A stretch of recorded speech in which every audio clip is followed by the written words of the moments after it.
Thank you for tuning in to Uncommon Women, a podcast that provides a platform for women of all walks of life to share their upbringings, life lessons learned, experiences, and journeys to come. Uncommon Women speaks on topics that can relate to all women. We share, we listen, we laugh, we cry, and we empower each other to be the best uncommon woman that they can be. Ultimately, we are cultivating a global movement of women supporting women. Women supporting entrepreneurship, relationships, self-love, and so much more. We inspire each other to make an impact on this world for the better. Be sure to like, share, and subscribe to Uncommon Women. Now, finally, grab a seat, get comfortable, and hear from your wonderful hosts, Shanira and Jenny Lee. Hi, kings and queens. Thank you for tuning in to Uncommon Women. I'm Shanira. And I'm Jenny Lee. And today we actually have a bonus live for everyone that's viewing. We do typically record on Thursdays, but today we have an amazing speaker that's coming from England. This is our first speaker from the UK, so I'm super excited that Uncommon Women is definitely branching out and being international. She'll be coming on today to share her amazing story. I have an Alicia Adu that's going to be speaking about just branching off into adult world at a young age and just sharing her testimony in regards to what she's been through and, how she's helping others just build relationships with them and how she's helping young teens as well as young women about rethinking about going out in the adult world and just loving yourself. So thank you, Alicia, for coming on today. I'm truly honored to have you as a guest speaker today with us. Hi, ladies. Thank you. Hi. Thank you. Thanks for having me on the show today. It's definitely an honor. Thank you so much. So before we get into your testimony, can you tell us a little bit about yourself? Yeah, so currently I'm doing a bit of life coaching.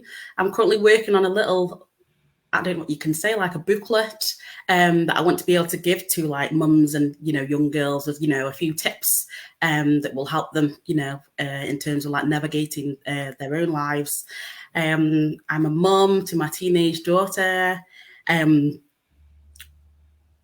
my spare time, I like to read. I read quite a lot, self-development books, anything that's going to, allow me to grow.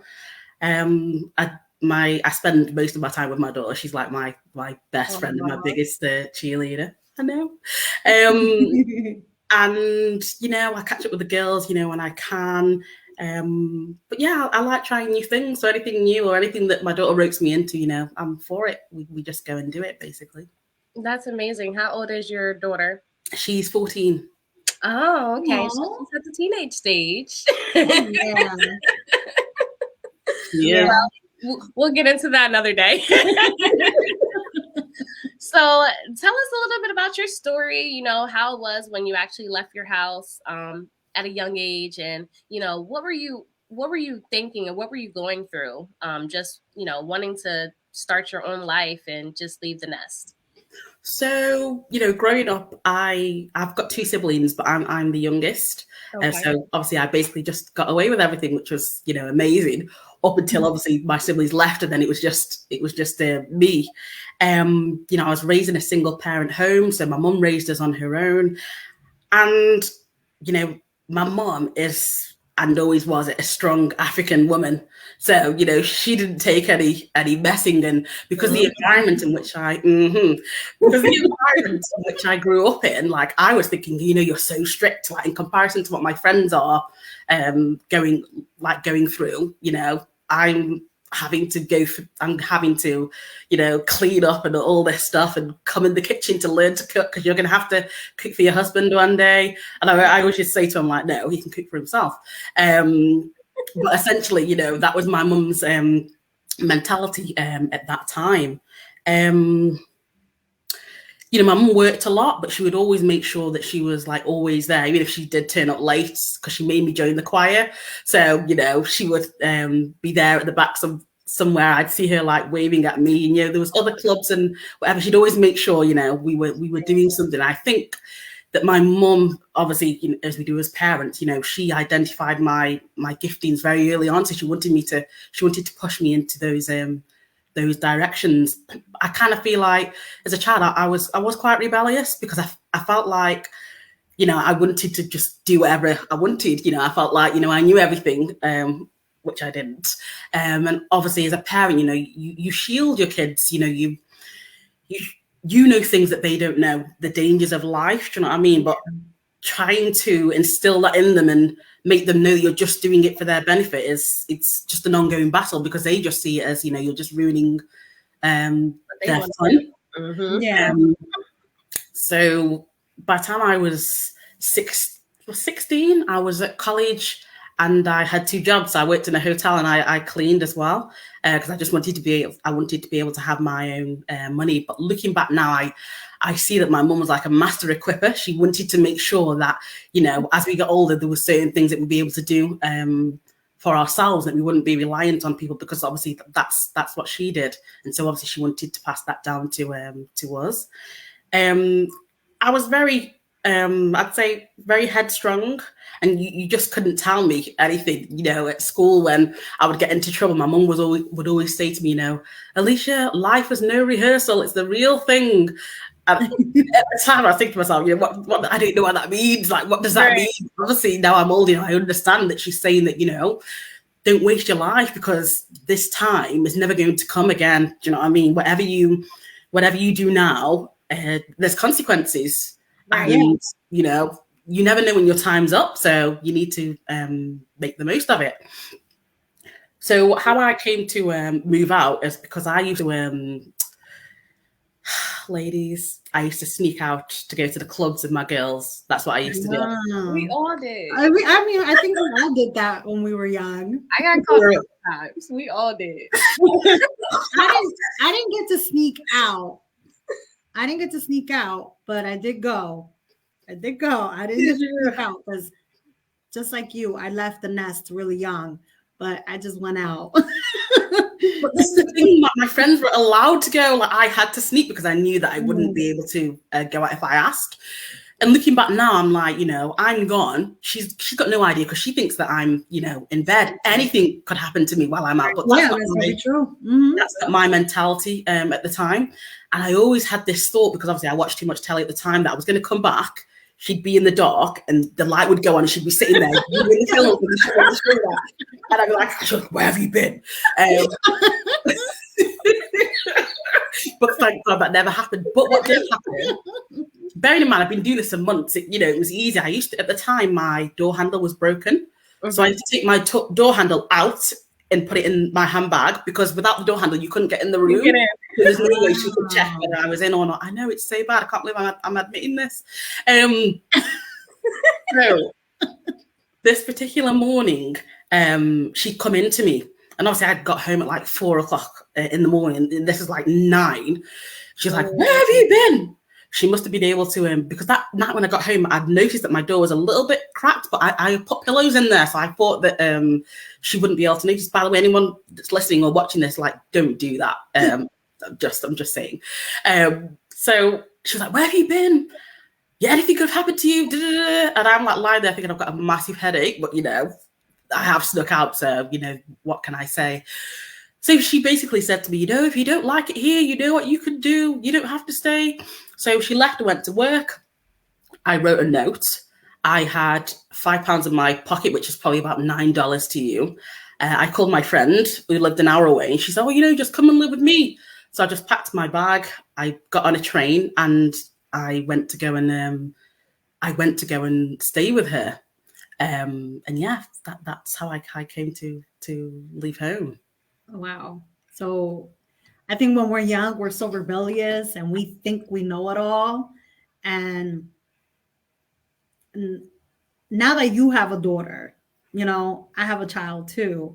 So are you afraid your daughter might be obviously she might not, you know. So does that ever go through your mind that you think your daughter might start sneaking out and wanting to leave early?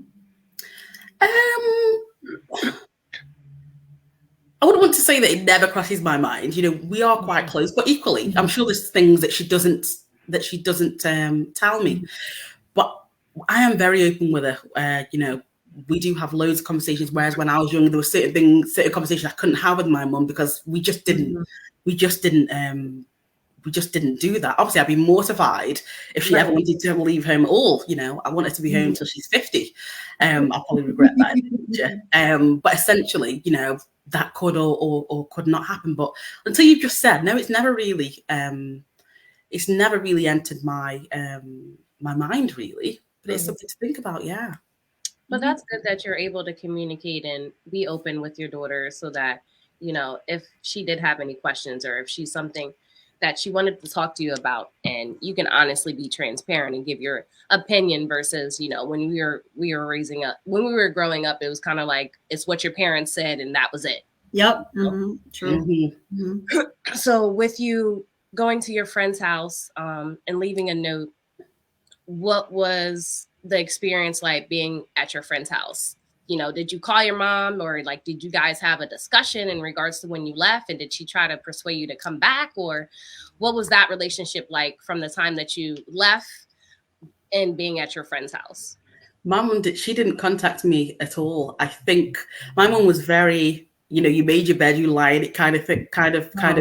Okay. Mm-hmm. So it was a case of, okay, then, you go. And I was determined that, well, I'm never going to come home, which I never did. But, living with my friend, it was because she had a child. So it was very different. But I think because at the time I just wanted to be able to do what I wanted, I was okay with it at the time. And obviously my friend was a lot older. She was a lot older than me, probably about 5 or 6 years. So she's a little bit more responsible. But I only stayed with her maybe about 6 months. And then I came back to my own area because obviously I'd moved out of the area to go and live with her. And obviously it's then when I came back that's when the difficulties obviously reared their necks, really. Mm-hmm. What challenges did you face being on your own and having your own spot? Is there anything in particular that you kind of regret?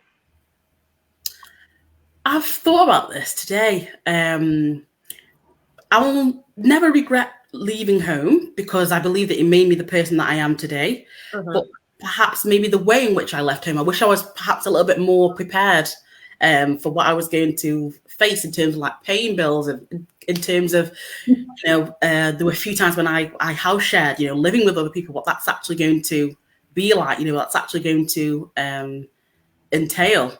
There was a time when I had lived with my friend. There was 4 bedrooms and she'd moved out. Mm-hmm. And then there was 3 other men that came to live there. So it was me and three guys, and they just absolutely trashed the place, as you can imagine. And I did have a job, and because when I got the job, I didn't have any money initially. I used to walk to work, and it used to take me 2 hours to walk there. But because I was so full of pride, I didn't want to ask for any help. And of course, being 17, you learn very quickly that nobody's coming to save you. If you don't have any money or you can't feed yourself, then so be it. So what did you say? Sorry? I said, yeah, I was just agreeing with you. So with that particular job, I ended up getting fired because the people that I was living with, they would just like party all night because they didn't work, but I did. So I would just be awake all night. So that particular day, I'd missed my alarm. So then when I got up late, and I've then still got to walk the 2 hours to get there. So obviously, and obviously I was on probation. And it was through an agency. There was just no messing around. It was like, well, you're late. And, that's it. So I ended up losing my job. Then that house, because they trashed it, the landlord just turned around and said, right, I want everybody out. Wow. You've got to go. So I'd say to him, but I didn't do anything. He's like, it's no bearing on who did what. The fact of the matter is, I want my property back. And that's it. So for some of the people that I was living with, it was okay for them. They could go home. I ended up going into another house share. And when I got there, they specifically told me, don't get a job. Because they knew once people got a job, they'd then have to pay more rent. And they were worried that people wouldn't pay them. But obviously me being me and headstrong and just whatever, I was like, no. So I went out and I got a went out and I got a job. So yeah. Wow. Wow, that's really deep. Wow. Can you give advice to young girls, that want to leave home, or anyone that wants to leave at 18? Because when you're 18, we, like you said, we think we know it all. We think we know about life. We want to know, especially with the generation now, they just want to up and leave because they think they're young adult, and some of them don't even have the guidance or the support system. They don't know anything out there in the world. Like, they don't know, none of them even have jobs or how to even have a bank account. Can you give advice on how any advice on where you can just let them know that what is best for them if they're in a situation where they have to move, or if they are able to stay home? I think, as you said, when we're young, like the thought of having your own place, you're so excited. I can't wait till I get to an adult and and it's going to be amazing. And as you get older, obviously you have more responsibility. And as a child, you don't see, or you don't understand that. It is a lot. And, I accept that sometimes people don't have a choice but to move out. Like, I had a choice. I didn't have to go that. So, I take full responsibility for whatever I face, because that's the decision that I essentially made. But I think it's important to, have something behind, whether that be a job or a side hustle or something, because, it costs money. You're not going to live for free. Even if you saved up, those savings are not going to last forever. And even if you perhaps, you haven't got those parents that you can talk to, someone that is a bit older that can give you a little bit of guidance to let you know that, you are going to have to pay bills, you are going to have to pay the rent. And if you don't, there are consequences. And just not be in a rush. There's time. If you don't need to move out, then don't. Yeah. That's really good. So take as much time as you can at your parents' house and save money. Yes. Saving money is, I think, the key of life, So if you can, take advantage of it if you're working when you're living with your parents, to just save. Yes, definitely. Saving is essential of any life, no matter how old you are. 100%. Yes, definitely. So with you, being on your own and, just having pride, and you're like, I ain't going back. I don't care, no matter what I'm going through right now in my life, I'm never going back home. Is there anything that you've learned being on your own in regards to friendships or relationships that you were just like, wow, I didn't expect this to happen? Well, yes, definitely. When I left home at 17. By the time I was 19, obviously, I had my job. I had my little bed sit, so it's just like a room with like everything in it, except for my bathroom that was separate. So when I was 19, I'd met my first boyfriend, and I thought, this is amazing. We're going to settle down, and everything's going to be perfect. Because when we're young, we watch these Disney films, and we think that that's actually going to be real life, when it isn't. So at the time of meeting him, he still lived at home. He did work, but I can't expect, just because I moved out, that he's going to. And at the age of 19, I had 19-year-old standards. And if I think I've been really honest with myself, he, apart from making me laugh, that was it. He brought nothing more to the table. So in terms of our relationship, it was just, there was nothing amazing and nothing terrible about it. Obviously, we argued, because that's what human beings do. There's going to be a conflict, but nothing that like worried me or anything in the initial stages. So one night we'd been out to a club, and we'd come home, and we got up because I lived in a shared accommodation, but I had my own bedsit, but there were other people. It was like a house, but it was converted into different flats. Okay. So we'd been woken up like really early, so he wasn't in the best of moods, but I was used to it, because obviously, I lived there. So he wasn't in the best mood at all. So we decided to get up, and we were going to go and get some food from the supermarket and, come home and make some stuff or whatever. So we'd got ready, come out the door now, and where I lived at the time, there was about 12 steps and then my front door. So I'd gone down the steps and I'd gone to walk off, and he was well, I thought he was behind me. So I turned around and he's at the door. He's like, "Oh, I've forgotten my hat. Can you, I need the keys to go back in." So I just threw the keys, but I was a terrible thrower, to be fair, but obviously that's still no excuse. So I threw the keys, and unfortunately these keys landed by his foot. So he was like, pick them up now. And I'm thinking to myself, they're by your foot. Your foot's here and the keys are here. Why am I coming all the way up the stairs just to pass you the keys? He's like, pick them up. And I'm thinking to myself, well, you must be joking, because you've never been like this of me. You've never been like this of me before. So eventually he picked the keys up. He went inside. I waited outside and he came out. So when he's come down the stairs, obviously I've gone to walk off, because obviously we're walking. And obviously this coward, he pushed me out of nowhere he grabbed me at the back of my neck and pushed me into the wall. So I'm trying to obviously save myself. So I've grazed my wrist. So I'm now like lying on the floor in front of my property thinking like, who are you? You've never ever spoke to me like that before, or even treated me like this. I don't even know who you are. No, I don't know if this triggered him or it didn't trigger him. So I was like, that's it. That's exactly what I said to him. So I managed to get up from the floor now, and I'm marching to go to a payphone to go and call somebody for help. I did have a mobile at the time, and I couldn't tell you why I didn't use my payphone. Use my mobile phone, but I just didn't. And obviously I was right outside my house. I could have gone back in, but I didn't know what he was going to do. And that was my thought process at the time. I just wanted to get away from him. Right. So I've gone to the phone box now, and I'm trying to call, and he's got the door propped open, and I called my brother. My brother's my best friend, but he didn't answer. But when I look back now, I'm glad that he didn't answer, because I don't know what would have happened had he have come. And I told him obviously what had happened.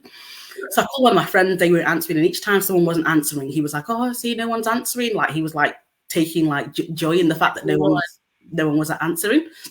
So eventually my friend answered. She was the only person at that time that could drive.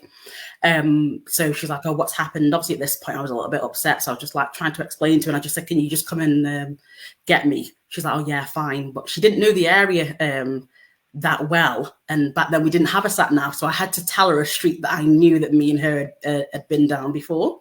Uh-huh. So I left the phone box now, and I've gone to wait for her. She took about half an hour, but it felt like 10 hours because obviously I was still on the court in that street, and he was going on, and he'd got it into his mind that I'd rang someone to come and do something to him, like a group of men or something, because he was just going mad, who you rang. I'm like, but you've just stood with me. You know that I've called my friend to come and, come and help me. So anyway, people are opening their doors but closing them, because obviously no one's wanting to get involved. Uh-huh. And I'm just thinking to myself, to my friend, just please, just hurry up. But because I've left the phone box now, I don't know what happened to my phone, but she couldn't ring me, so I didn't know how long she was going to be. So he starts getting closer to me, and I can feel a sharp pain in my above my knee, and he picked up a twig from somewhere, but had a sharp end. So he was trying to put it into me. I'm I don't know what he was trying to do, but I just made sure whatever he asked me, I was just answering, but I wasn't, doing anything more to aggravate him, because I just didn't know what he was going to do. So my friend had showed up, but he didn't know what he was looking for, because he'd never met my friend at this point. So I had gone to run to get into, not run, but walked quite quickly to get into the car. Unfortunately, when I've got in the car, she's put her handbrake on, and then she's saying to me, "So what happened?" I'm thinking to myself, can we just drive right now, right?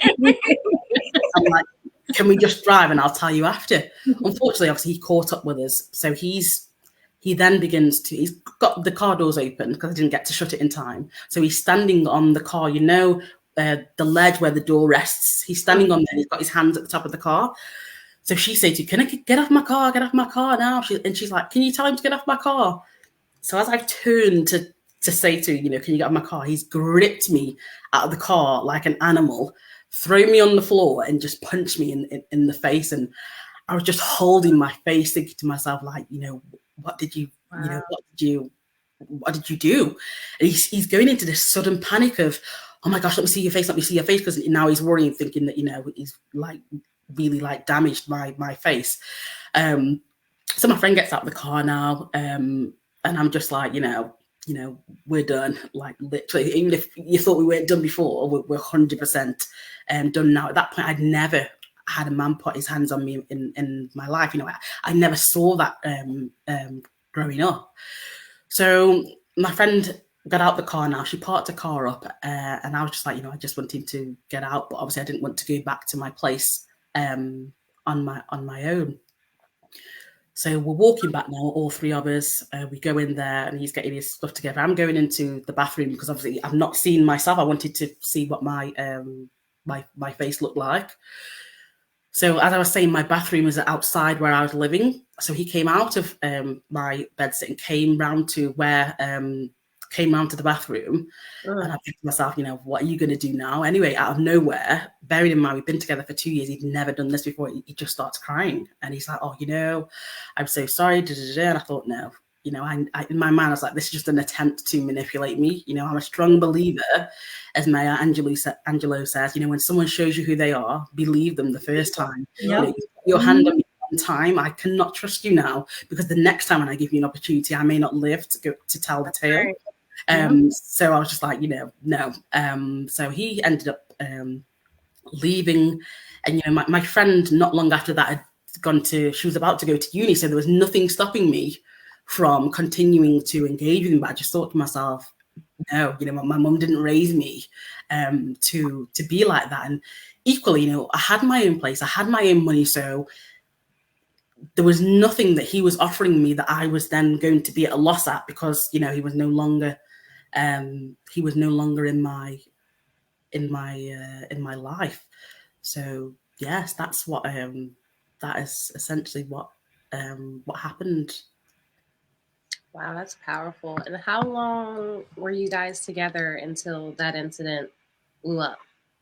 Yeah, we were together for 2 years before 2 years that happened. Wow, Yeah, 2 years. Oh. That definitely takes courage the first time to leave, when you obviously are in love with him. You guys have been together for 2 years, and to leave after the first incident, that definitely takes courage, because I know people that aren't able to leave right away, that believe that the person could change, or it was an accident, or they truly sorry. So kudos to you, because there's a lot of women that's still struggling with trying to get away from domestic violence. I applaud you for that. Thank you. You really have, you can tell the strength in you, and you did that. And I am so proud of you for doing that.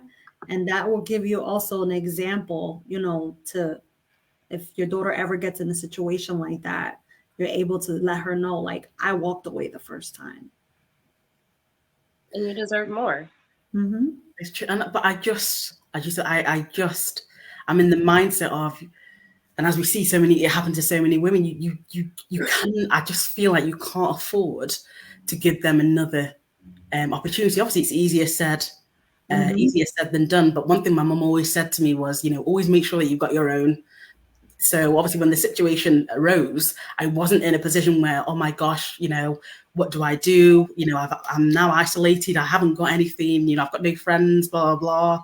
And so, and I think still then I still had this headstrong mind of, how dare you, even do that. And I think that's why, but I feel that my upbringing played a part in that, because my mum was very, you don't need a man and X, Y, and Z and blah, blah, blah. So I think that contributed to me doing that, if I'm honest. And it's funny that you say your mom said blah, blah, blah, but like those words definitely were planted in you to make you know you don't need that, and it was easier for you to walk away, versus staying and dealing with it. Did you, now during that process with you staying at the same house, did you ever feel as though he would come there and, maybe try to get back with you? I didn't, only because he was broke. and it cost a lot of money to get the train and come down. So that was never my my fear, really, that he would come back. And just as a person, he knew probably the kind of, maybe he didn't think that I was going to be like, oh, it's over and I'd probably like crumble eventually. But I think after the time we did spend together, he knew that I was the kind of person that just wouldn't accept something like that. That's good. Yeah. We have a comment from one of our viewers said the guy was a coward, and I'm glad she had the strength and self-respect to walk away. Thank you, Leo. So my question for you is that since you left when you were young, at any point did you even like did your mom and you ever have that conversation at all, where even though you were headstrong and you were just, being rebellious and stubborn, and you're like, I'm not going back home, that at any time did she even say, I want you to come home?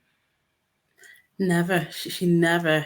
Oh. She never said she wanted me to come home. The only time me and my mum obviously got back speaking was when I got pregnant with my daughter, and so I posted an ultrasound of the scan to her, and obviously we started speaking from them. But up until that point, no. She tells me that she doesn't like the way that I left. I agree with her, and she always said, "Oh, you're my daughter. I'm sure with your mouth, I knew you'd be okay." But I'm like, well, doesn't mean I'll be okay. I did screw like loads of times.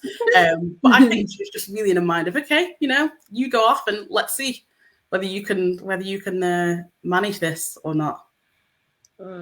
So your daughter's 14 and she's seen that picture of you having a baby. What is your relationship like now with your mother?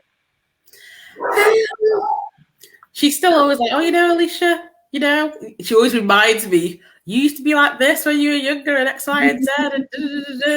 And but, I do applaud her because, I've got one child, and I'm on my own. How hard would it be raising 3 children and being on your own? So, I've got respect for her for that, because it takes a lot. I used to struggle with one, so I've got no idea. And people have 4 or 5 children that they're raising on their own. So I'm a lot older now, so obviously she's a lot less, in my opinion, strict, and obviously lets my daughter get away with murder, which she didn't.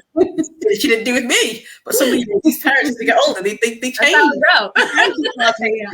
I think that's what grandparents do. Like I think they that's what they do. Like the grandchild can get away with everything. While when we were kids, they were so strict on us, and then like all of a sudden you're like, why are you letting her do that? That's so true. It is. Yeah, the grandparents definitely don't have any boundaries when it comes to the grandchildren. No. Not at all. They couldn't do what they want. And the relationship is like coexisting, because like the grandchildren be telling their grandparents everything, and it's like, you don't tell them that. It's true. Me and my daughter do have an understanding. No, you don't tell mama and papa that. That's so true.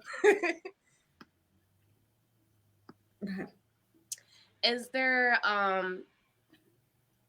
any moment that you have having a daughter now that you shared or expressed your childhood of leaving the nest at an early age? Did you guys discuss that, or will this be her first time listening in if she tunes into the podcast?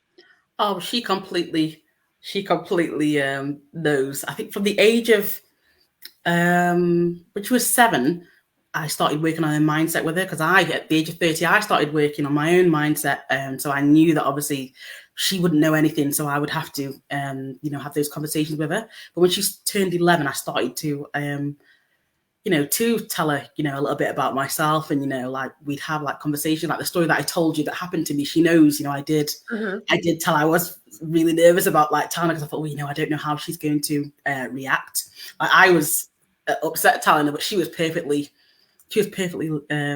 not okay, but she just basically listened to me. And I do have these conversations with her all the time, not an attempt of like, oh, all men are terrible and they're horrific and don't go anywhere near them, because I strongly believe, and this is coming from me, for the people that know me, there are some decent men in the world, and obviously decent women, but it's a process. You have to learn to vet, to ask questions. Do you know what I mean? And those are the conversations that I have with her. But I think in terms of like your child, you have to know your child and what they can take or bear when you start talking to them. Right. Yeah. And I think it also comes with the maturity. And that's with building a relationship with your children. You know how much you can give them and how much they'll be able to take without it being overwhelming for them. Mm-hmm. And as parents, we get that when you build a relationship with your children versus, just working and just expecting them to know everything instead of talking to them and letting them understand why you do this, or maybe just, bringing them a part of your childhood so they could be more understanding in regards to the reasons why you tell them that they shouldn't do certain things. Mm-hmm. Yeah. And building that trust, obviously, is really good. So I definitely agree with that. Mm-hmm. Is there anything that you will want to add or share to help others, especially young women that are thinking that they know it all and that it's okay for them to just get up and go and be on their own, or someone that's thinking of leaving the nest will be easier for them to just leave versus listening and being respectful in their parents' home? No, definitely. Our parents, they know things that we don't know as children. And I think when you as you get older and you see, the actual dangers, real life dangers and struggles of life, you suddenly then realize why perhaps they acted and said the things that they did say. And as I was saying before, if it's a case where you can stay at home, then, do your best to stay at home. But, this thing called life, it's not easy. And I think sometimes people, they underestimate that, you essentially, you have to choose your hard. I don't mean, put up with stuff. What I mean by that is nobody is perfect. We're essentially imperfect beings trying to coexist with other imperfect beings. Yes. As I was saying before, these Disney films that, portray this perfect and roses like life, they don't exist. I'm not saying that you can't coexist with somebody and, have a bit of a peaceful life, but, conflict is going to come, struggle, difficulty in this life, is going to happen to us all. We may scroll social media and look at people's lives and think, they're so amazing, but people only show you what they want you to see. That's not me saying that, they've got terrible things going on behind closed doors, but, essentially you show people what you want them to see. Not everyone's going to, air their laundry out there. And a lot of people, just don't discuss things that are going on, in their lives. That's true. A lot of people, it is. We all, show our success, but I think a lot of people forget to realize that the challenges that people face behind closed doors is not something that they're going to put out there first versus their success. Yeah, I agree. I think that, as like you said, like the kids that don't have no choice, I think they should find somebody or resources to help them along the way, because they don't have the support. And sometimes it's hard. And there is resources out there. You want to move out on your own because you need to get out of somewhere, find somebody, talk to somebody. And there's so many resources that, people that are willing to help. And also, like you said, if you have a chance to stay home, I agree. I wish I could have stayed home, but I didn't. So, and, like you, Alicia, you left because you wanted to. I left. I didn't want to, but you know what? That made you who you are now. And I can agree with that as well. You know, being on your own is not easy at all. I have teenagers and my daughter is 18 and she's in college and she's like, "Mom, this is hard. It's No, hard." it I is. was it's hard. She's like, she's 18, she graduated a year early and she jumped into college right away. She finally got her driver's license. So, you know, she's paying, now she's like being an adult mom. It's like, I hate it. She's like, it's stressful. So I just wanted to give an example, because, as far as, for our young followers, Mhm. like Alicia said, if you can stay home and save. And if you don't, then that's understandable. There's a lot of resources out there.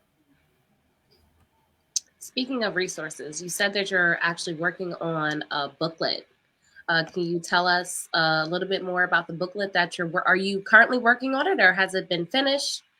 It hasn't been finished. It's really in the early stage. It's just more of a, because obviously, I my essential goal is to equip young girls. I want them to have that information early. That came to us late. So it's just more of a booklet to outline the red flags and the things to look out for, and self-love. And I think being self-aware, it's a journey, a one that I believe though is necessary to know who you are. And Yes. we get so dumbed down with what society perceives we should be and what we should do. And there's loads of people out there that they don't know. They don't know who they are. And we have to learn and accept ourselves in the image that God made us, and know that we're here for a purpose. And the way that we are, we're supposed to be like that. But what I do want to say is, I feel there has to be a level of accountability. These people that do abuse and manipulate and whatever they do, there has to be a level of accountability for the choices and the decisions that we make, because essentially, as an adult, the choices that we make have consequences on our children. I think we should never underestimate, their minds. And just because they're not verbalizing, we shouldn't ever think to ourselves that, they don't know what's going on. They're fully aware, even if they don't say anything. And being okay with the fact of, there shouldn't be this scarcity mindset of, oh, well, I have to stay, because there's never going to be anybody else out there that's going to love me, or that's going to appreciate me. And I think it's also important that that we do the work, that everyone does the work. If you've been in a traumatic situation, that we do the work on the version of ourselves that even accepted that treatment. It's a journey. I don't believe in saying that, oh, be healed, because you're never going to be healed. You learn to cope, but you're never going to wake up and be like, right, that happened in my life, I've put it to bed, I'm never going to revisit again. Because you might get into a relationship with someone, they do something, and that will then trigger those feelings that you once had. And I think we shouldn't be afraid to meet people and see that maybe they're not there yet. And as women, to stop trying to feel that, oh, I can change them, because all you do is you just traumatize yourself trying to be that. You're not a professional, and some people do need professional help, but they have to want it for them. You can't be the one that's wanting them to get professional help. That's a journey that they have to go. I'm not saying that you can't support them, but as I said before, you have to choose your hard, and not everybody can handle that. Not everybody can take that. And they say that what you don't deal with in your childhood trauma, what you don't deal with in your childhood will show up in your adulthood, relationships, like your friendships. And I just feel that these conversations, especially with our, our young, and I know because I've got a teenage daughter, that these conversations, they aren't easy to have because they just don't want to listen to you. I did start early, and I'm glad I did, because if I tried to probably speak to her now, she'd probably be in a room like, oh, whatever. But I don't make it a situation where I'm there with my clipboard and right, rule number 375, because she's not going to listen to me. But I make sure that, at meal times we eat together, or, when I'm driving her to school, I'll have those conversations with her then, do you know what I mean? And she'll be telling me, about some of her like friends at school and everything. And, that's another thing I think, it's important that we have those conversations with, house school, blah, blah. Because, some of these red flags, they're already showing up, in childhood. As a child, you are, as kids, they learn we all learn to manipulate our parents from a very early age, do you know what I mean? Crying because we want something, then the minute they give it to us, but we know now that if we cry, we're gonna get what we want. And they that was reading some where is it now? Hang on, ladies. Where was it? Yes. According to, the crime survey, this is for England, 1.6 million women by the end of March 2020, had experienced domestic abuse. And wow, that's just, it's too high. It's too high. And they're saying that 16 to 19-year-olds, are more likely to be victims than women over 25. Not that women over 25, it doesn't happen to. But as I was saying to you earlier, these young girls, they've got no idea what awaits them. How could they know? Those conversations aren't being had with them. I think you can't just say, oh, just be careful, just whatever. They need to know it in detail. That these people, they do exist, which is why I encourage women not to. When you're getting to know someone, you don't need to overshare, because then you're giving them an open door to manipulate you, because they know now where your weaknesses are. You don't even know if you're going to even have a future with this person. So why are you opening them up and telling them everything that's happened to you in your future, in your past? Sorry. And I think it's important to ask those questions. Do you know what I mean? Like, are you emotionally available? How long have you been single for?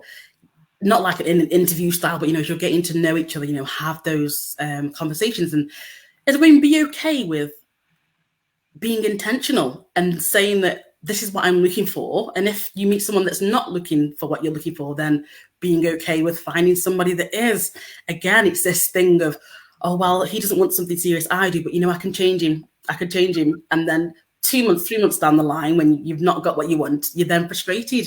But you put yourself into that position because you thought that down the line he was going to go and change his mind, and he didn't. And I just want to say this. I'm not saying that it's only women. It's only women, obviously, that are victims. I know that men are as well. But I think sometimes we need to make it okay that for women, we do talk about things that just affect us. But I just think there's too many women that are losing their lives daily. There's too many women that are unable to leave for whatever reason. I'm not here to drag them, whether that be like embarrassment or low confidence issues, because some of these people, they grind you that low that you feel like you can't live without them. They make you feel like you're dependent upon them.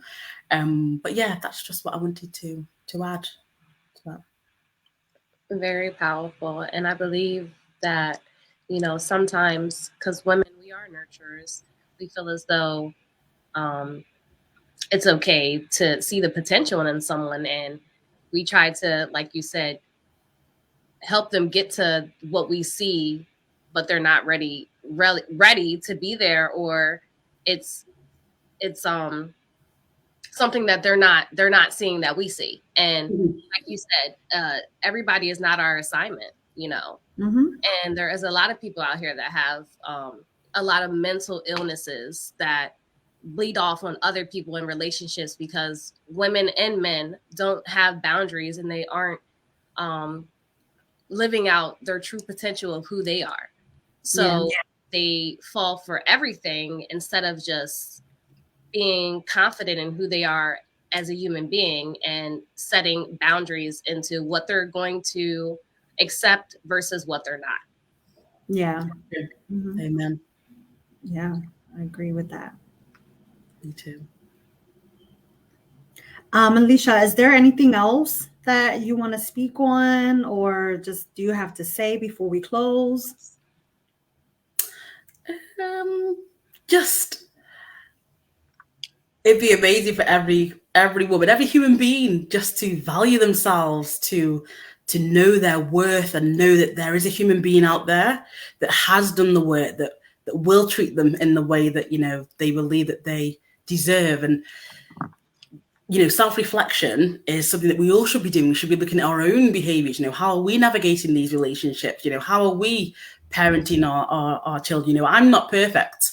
But I have these conversations with my daughter. I say to her, is there anything that you feel that I'm doing that, like, I don't know, you don't like or not, or upsets you? Not so she can dictate and tell me, right, I want you to give me £10,000, but just in the sense of, our parents, well, mine, you couldn't question them. And I want my daughter to be okay to come to me and say, you know what, actually, X, Y, and Z, and be able to talk to me, and I'm able to listen to her without shutting her down immediately just because she's a child and I'm an adult. I want her to have that gateway to be able to talk to me. And for those of you that are probably thinking, my teenager doesn't listen to me, just say it anyway. Literally, just say it anyway. Even though you think they're not listening to you, later on in life, when those situations they do occur, trust me, they still remember. They still remember what you said. So yeah, that's my last thing. I agree because there was things my own parents would tell me, and even as I'm older now, I go back and I think, like, what, they were right. But thank you for your story, and just thank you for coming on and being able to speak on your story, and hopefully someone will take heed to being able to take your advice. And we have a question we ask all our guest speaker: what makes you uncommon? I'd probably say my personality. Like, my whole life I've never fitted in, and I think when I was young I probably struggled with that, but I'm okay with not fitting in. I don't think I was created to fit in. I know that the Almighty put me on this earth for a reason, and my personality is part of that reason. So I fully embrace the person that I am, really. Amazing. Let's check and see if we have any comments from our viewers before we close up. We have one of your support friends tuning in, saying, yes, girl. So we do have a cheerleader out there for you. Thank you, Love you. And Marcus had came out and supported us, saying Jenny looks like a new woman today. So shout out to our viewers for always coming on and sharing and showing us some love. Thank you, Marcus. All right, we don't have any questions, so go ahead, Jenny. Sorry, can I just say, yes, ladies, thank you so much for even giving me this this opportunity, the platform to speak on this. Whatever opportunity I get to, speak on this and to equip young girls and women, I'm there for it. So, I want to thank you for giving me that opportunity today. Absolutely. And we are honored to have someone coming all the way from England. We're in the US, so this is definitely an honor on my end. And we'll be happy to bring you back on once you finish your booklet, and we can start promoting that for you. Thank you. Oh, thank you again, Alicia, for coming on, and thank you to our followers for listening this afternoon. I was going to say evening. Let me correct myself. Afternoon. Thank you again. I want to speak on our clothing. Make sure you go to www.uncommonwomen.net. Also, make sure you like our YouTube channel, Uncommon Women Podcast. Make sure you share, you like it.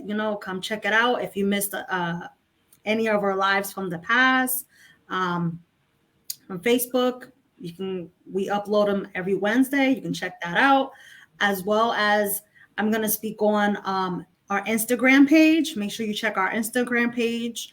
I will be doing a monthly awarenesses. So for the month of April, I am doing autism awareness. I have a woman that she's coming on to talk about, to bring awareness on autism. She will be, the date is April 12th at 7 p.m. Eastern. Instagram page, before I forget, Uncommon 3 Women. Make sure you come check it out that day. And also, I am looking for someone for the month of March. I am looking for anyone that has lupus or any mental health, to bring awareness on that. You can reach out to me or email me at uncommon3women@gmail.com. And thank you again for tuning in this afternoon, and stay uncommon. Bye. Bye. Mhm.